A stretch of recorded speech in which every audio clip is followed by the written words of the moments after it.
man, your internet connection is unstable. Well, yeah, dude, it's because I'm walking through a neighborhood. What do you mean? What do you mean, dude? Oh, look at that. Looks like I'm live now. What's up, Substack? What's going on? Oh, there's Ann and Dave. What's up, guys? I don't know if you guys are at work right now.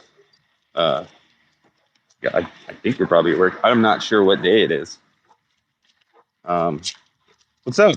I'm live on Substack. I got to see what it looks like from the perspective of joining a Substack live stream yesterday, but I didn't get to see what it looks like from the perspective of launching a Substack live stream yesterday, and it seems to be pretty simple. So that's pretty cool. Yo, and what's up? Can I turn my camera around? I can, dude. Look, we're out here walking the dogs. Puppies. Puppies. I'm supposed to be reading right now. I need to finish Sean's piece for the turn. Got the turn coming up this weekend. I need to finish that piece. And I also need to finish narrating this book for Audible. So I'm supposed to be reading right now. But I got like pent up energy, pent up frustration. When I get angry, what's up, D? What's cracking? When I get angry or upset or whatever, when I get emotional, oftentimes my body becomes very sensitive to that. Like it ceases to be just emotional content, and it actually becomes like a physiological obstacle to accomplishing tasks, like accomplishing work and being productive. And it becomes like this frustration actually becomes pent up energy. Fuck you looking at? Um, and normally the way I deal with that is I go skateboard. Nick Allen, what's up, man? Good to see you. Normally I go skate. I exercise the demon and I get right back at it. But my body's not feeling up to it these last few days. So I'm in a pickle, dude. I'm in a catch-22. Charlie, stop. Charlie's eating bushes. Morning, Nick. Morning. Look at that. Charlie is eating bushes. She thinks she's the shit. There's Winston over there looking for someone to lick and love because he likes to he likes to lick and love people. But my normal, I don't know, I guess like productive, adaptive coping schedule. Yeah, at the sociology department and is outside in the van. Yeah, I figured you guys were were doing some shit at work. But normally my coping mechanism is to actually get physical because this emotional content becomes like embodied energy. And so that's my coping strategy, right? Go skateboard, go on a run, go on a walk, exercise the demon and get right back at it. I was going on a hike, but I decided to print out Sean's piece. Interesting. Yeah, dude. That's why I was actually recording a video of me reading it. Because I was just trying to experiment with the comments. Like, I figured I would write some comments down, and then I figured, well, maybe I can record some comments. That'd be kind of interesting too. But no, I'll probably just write them down. But yeah, I'm all antsy and shit, and I'm all fucking frustrated. I can't go skate because I'm a bitch. So what am I doing? So I'm walking the dogs, and I'm out here, and I'm all like, fucking, whoa, ho, ho. What's up, neighborhood? It's actually too hot to be wearing this thick shirt that I'm wearing right now. Because here in Arizona, it stays warm until like January 2nd, and then it cools down for like 3 weeks, and then it gets warm again. So our winter lasts for like 3 weeks in January. But I got too much energy to sit at home in the office and work. Can't do it. So I was like, well, I'm gonna walk the dogs.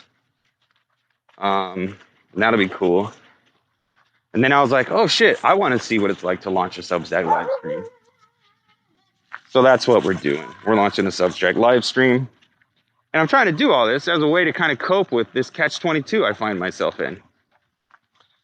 I feel like I need to do something, but I feel like there are obstacles that are standing in the way of me being able to accomplish the thing that I feel like I need to be able to do. Yeah, dude, I wanted to fight people this morning. Yeah, dude, me too, dude. I get in that, I don't know, mood sometimes. And I guess it is what it is, right? Part of like the male structure, male subjectivity, whatever you want to call it. There is this thing that sometimes we just need to expel some energy in a physical way, in an embodied way, in a way that society has kind of given us very few options. And so it often becomes like this destructive thing. Like it often becomes this dude who's like holding it all in. Because, oh, you can't go out, you can't raise your voice, you can't get loud, you can't get buck, you can't get brolic out in public, or else, you know, you're breaking some kind of law, or you're a bad dude, or you're toxic. So we repress this shit all day, every day.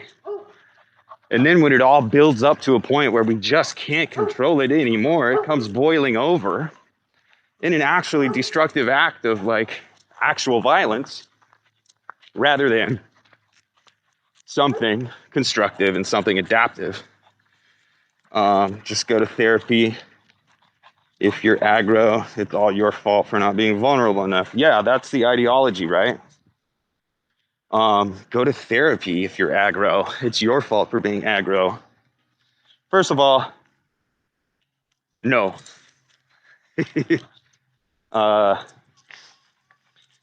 That's fake and gay. Second of all, I've been to therapy before.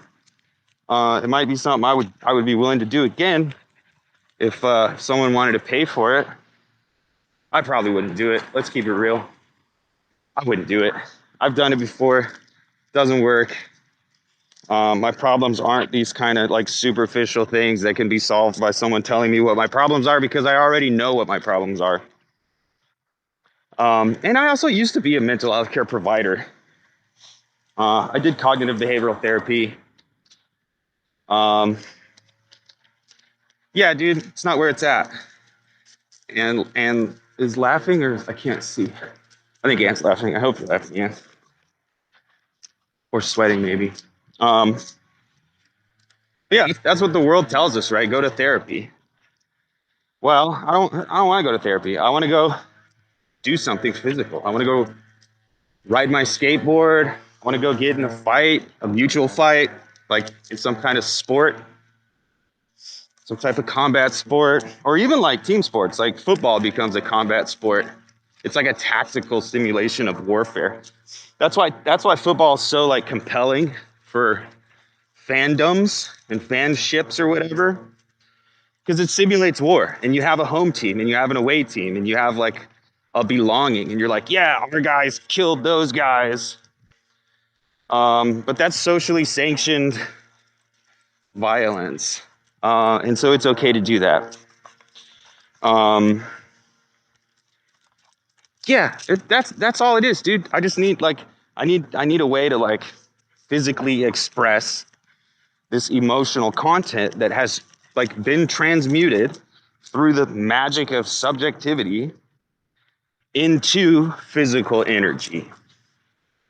And again, I'm in the boat right now that there's obstacles in the way of being able to do that, or at least being able to do that in my preferred method.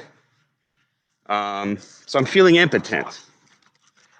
So I'm walking the dogs and I'm like, well, what should I do? What should I do? I'm hoping here in a bit, I'm going to go back home and I'll be able to focus and sit still long enough to continue reading and stay focused on my work and get the things done and, you know, have a good day and feel good about everything. And that's probably what's going to happen. But like in the moment, those numbers don't change Gonna sign off word. No, we're not supposed to say that anymore, Dave. Remember? Don't tell people their secret. Um, but in the moment, like while I'm out here walking the dogs, like I'm noticing I don't feel better. So I'm thinking about stuff and I'm thinking about stuff. And I'm like, well, shit, dude, I could try to launch a live stream on Substack. That's something that I could do, something that I can accomplish, so I can like have a better idea on, the field of possible things for me to do, for me to be doing moving forward. I do hope that Substack is working on desktop live streaming. I do hope they're working on like making it so you can stream with a stream key and you can restream. Come on, Winston. Oh, Winston's about to pee on something, I think. Let's watch. Oh, no, he's not sure. Oh, he decided against it. Yeah, it'd be cool. It'd be cool to be able to stream on YouTube and here on Substack. I actually thought about that this morning. I was like, oh, dude, like I could go live on YouTube on the computer and then put my phone up, and it'd be like a different angle and go live on Substack at the same time. And so it would be two separate streams from different angles with different audio and different everything, but it would be the same content. That would probably get weird. It'd probably be dumb. But I don't know, maybe it's something worth trying at some point. But anyway, for the time being, Winston, negative. We're walking around my neighborhood. Hey, guy. We're walking around my neighborhood on Substack. And there's a lot of people out right now. I don't know why there's so many people out right now. It seems like people have a day off or something. There's more people out here today than I see normally on the weekends this time of day. There's like, all you people need to get back to work. What are you doing? Hey, I'm going to break your toes, dude. Anyway. But being impotent or feeling impotent, right? There's a thing you want to do. There's a thing you're used to doing. There's a thing you've been able to do your whole life. Or at least for long enough that like you've come to depend on this thing. And then, something gets in the way of being able to do that. It screws up the whole program, dude. And you start to feel impotent. I can only imagine that's what like old dudes feel like. And that's why like Viagra and Cialis are so popular, because like old men are like, dude, I just can't do the thing that I've done my whole life. Give me this medication so I can do the thing. I don't know, dude. That's depressing. I don't ever want to find myself in that situation. But it is kind of the situation I'm in right now. Like in my head, I'm like, oh, dude, I just need to go ride my skateboard, and I need to go hard, and I need to go fast, and I need to like try to break something. But my body's like, dude, nope, not gonna happen, not today, Satan. And so like I find myself in this quandary, and I'm like, oh no, what should I do? Which way, Western man? You start crying and open up the internet and go goon for 6 hours to like try to feel something? Or, do you try to use some creative problem solving and find a better way to maybe not solve the problem that you're dealing with, but I don't know, confront the problem with you're dealing with in a different kind of way? Winston, I'm gonna break your leg, dude. Don't be doing that. Yeah, there's like way too many people out here right now. Now you know what it's like to be a woman. Oh my God, and that's an amazing point. And I think you're right. I do. Like, Charlie, stop. Like in many cases, women are kind of contained in a box of possibility. Like as a woman, because you are socially recognized as a woman, and the reason you're socially recognized as a woman because you are actually a woman, or you're this new kind of woman that, always limited by the body. Yeah, always limited by the body. But you have like a field of possibilities that isn't your own, and it's been like handed down to you because of the fact that you are a woman. So I think always limited by the body, it kind of works in this physical sense where there are like physical limits of the body. You have your cycles, you have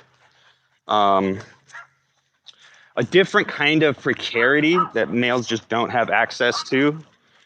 There's different like potential things for you to deal with.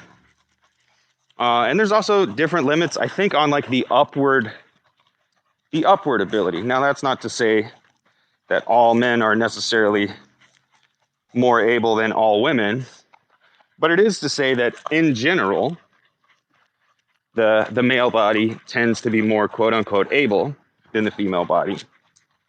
So not only are you kind of in general less quote unquote able in like physical ways, but you also have a precarity that just doesn't exist for me. Like in reality, I can go out and sow my wild oats and face very little, or in fact, no consequences at all. Whereas as a woman, you can't do that. Like that's not something you can do. In fact, that's something that can only always ever happen to you. So you are always kind of at the mercy and whim of the other. Yeah, that's something we absolutely need to be aware of. It's something we absolutely need to honor and respect. And this is why relationships, it's not the only reason why, but it's a reason why relationships do matter. Because when you find yourself in a partnership with someone, like you guys work together on stuff and you guys kind of like complete each other in ways. It's like, oh, there's this thing that you cannot do, but I can do it. So I'm going to do the thing that you can't do, and you can do the thing that I can't do. And together, everyone achieves more. But that's like a real thing. That's why family is a thing. That's why relationships are a thing. That's why we shouldn't be trying to like destroy the model of a man and a woman. The reason that kind of emerged in the first place is because it worked. But then there's also like at the level of ideology and at the level of like cultural stuff and superstructural stuff, there's also limits placed on women that are different from the limits that are placed on men.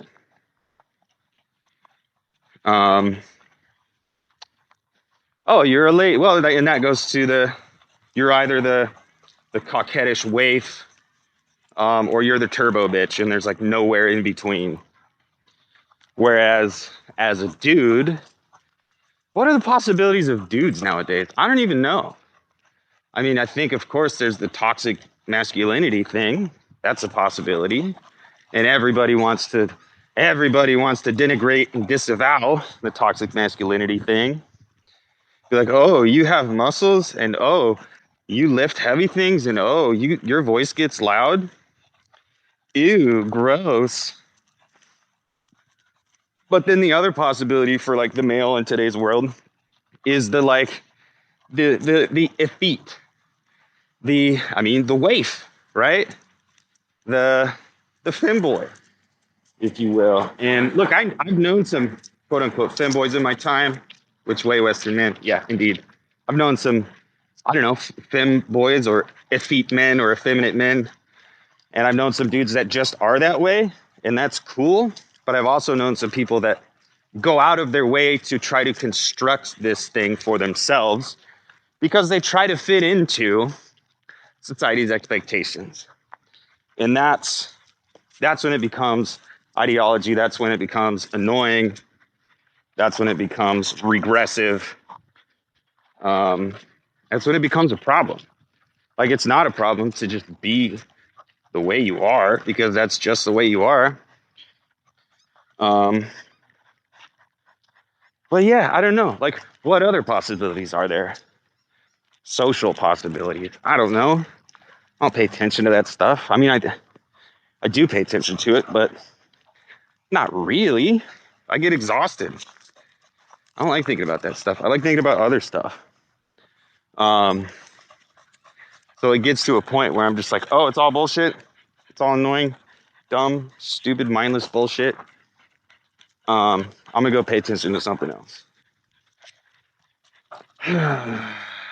But yeah, impotence, man. But I think impotence is a choice. Because, like, if you find yourself in a situation where there's a thing that you want to do, but there are barriers and obstacles in the way that may be hindering you or even completely stopping you from accomplishing your chosen task altogether, then it's up to you to kind of make a different choice and say, well, what should I do here? Should I either try to use some creative problem solving skills and go about confronting this problem in a different way, maybe a way that I'm uncomfortable with or unfamiliar with, a new approach? Hell yeah, peace out, Anna Dave. Going on a hike, that's sick. Or we can choose to stay in this, like, oh, well, I can't do the thing that I want to do, so rather than coming up with a new thing to do, I'm just gonna sit here and complain and be like, oh shucks, look at me, I've been cucked by the world, I'm so sad. And kind of staying in there and accepting the impotence. And I think that's what I try to do most of the time. I mean, there's definitely some times when I find myself cucked by the world and I lean into it and I allow it to become a justification for more negative energy. And then that becomes like a compounding issue. It starts to spiral. Winston, you're not going to get fed tonight if you keep tripping. Yeah, I'm not feeding you tonight. You got to act right, dude. You got to earn your keep. You're not a good guard dog. So your job is to be a good cuddler and be a good listener. But yeah, I think that's what did I just dox myself by walking by a street sign? Damn, dude. That sucks. But I try to not accept the cuckery. Although sometimes I do. And yeah, I think everybody deserves to every once in a while lean into it. Because that can even become something, I don't know, constructive itself. To fully go all the way through that kind of process, spiral all the way down, I think you reach a moment of catharsis. I think you reach a moment of like utter debasement that forces you to confront things that you otherwise would be ignoring, otherwise be disavowing, or you just otherwise wouldn't be tarrying with. So yeah, I think sometimes you do have to let yourself go all the way down. But in general, I think the better strategy is when you find yourself in a bind, you find yourself in a pickle, you find yourself in one of these catch-22s, is to reassess your intention, reassess the choices you made, reassess your commitments, and kind of be like, okay, here's my problem. What is the desired outcome? What is the necessary outcome?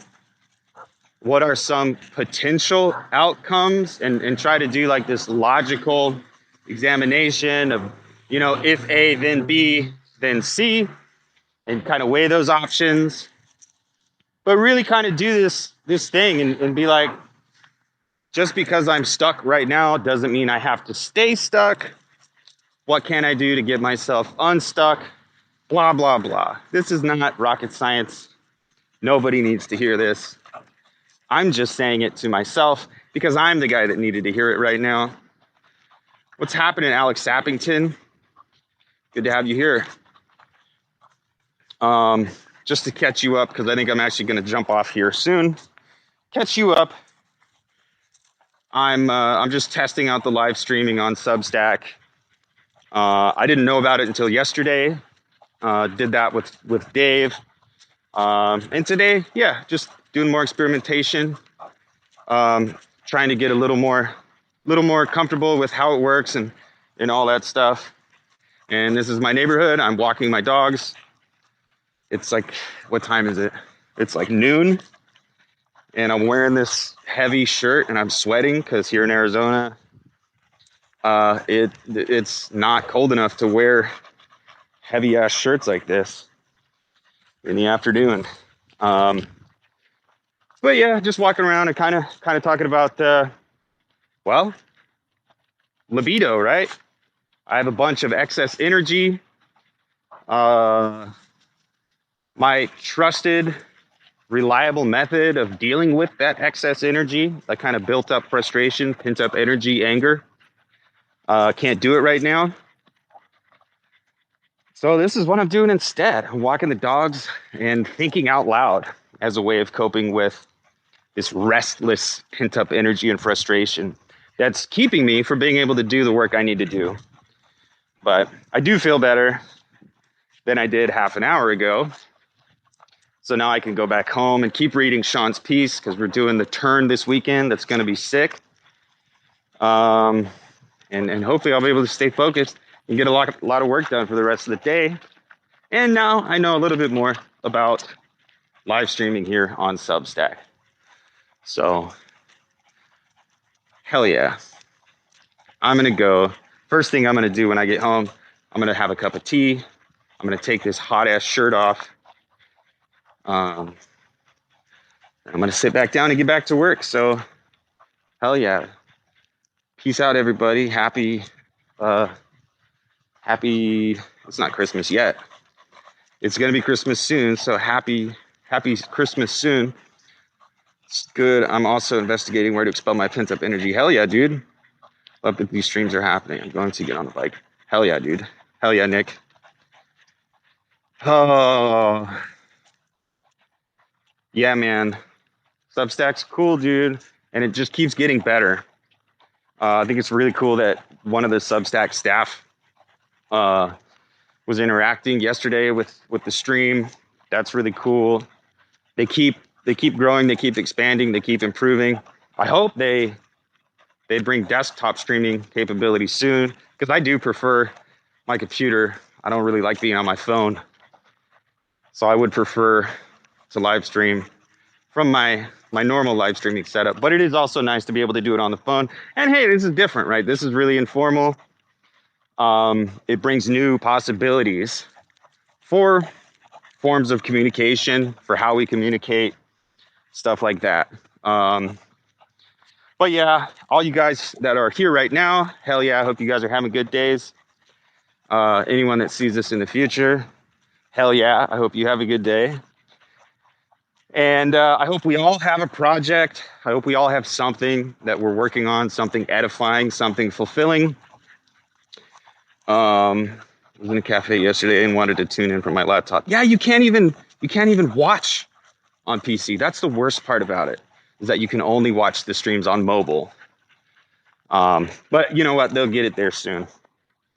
But yeah, like I was saying, I hope everybody is productively engaged in something.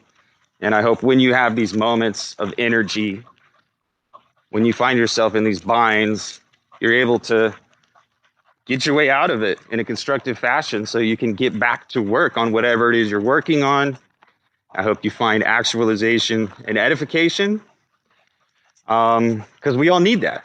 when we don't have pathways to this type of realization, this type of edification and reassurance that you are in fact a valid human being, then we turn to more destructive acts.